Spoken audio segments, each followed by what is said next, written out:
System पार देंगे। তো hello everyone, আমি যাচ্ছিলাম কিন্তু জমি দিয়ে হেঁটে হেঁটে। তারপরে দেখতে পেলাম এই দুটো কুকুর কিন্তু আমাদের তেড়ে আসছে। আমি জিজ্ঞাসা করতেই বলে সিআইডি থেকে পাঠিয়েছে।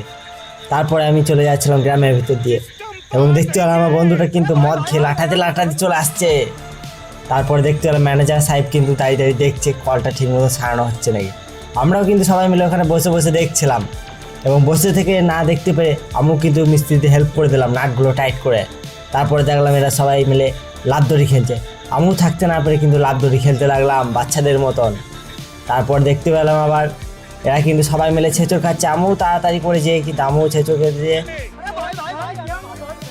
লুকিয়ে লুকিয়ে কিন্তু আমার বন্ধু তার গার্লফ্রেন্ডকে ফোন করছে এবং আমার প্রচণ্ড গরম লেগেছিল, তাই এই ছোট্ট পাড়া গাছে কিন্তু আমি হাওয়া খাচ্ছিলাম। আমার বন্ধু বলছে এই গাছটা কিন্তু বাদাম গাছ, তাই আমি দেরি না করে কিন্তু ঝটপট করে যে বাদাম পেরে নিলাম। আমি যতক্ষণে বাদাম খাই ততক্ষণে তোমরা এরকম মিনি ব্লগ পেতে চ্যানেলটাকে সাবস্ক্রাইব করে নিও।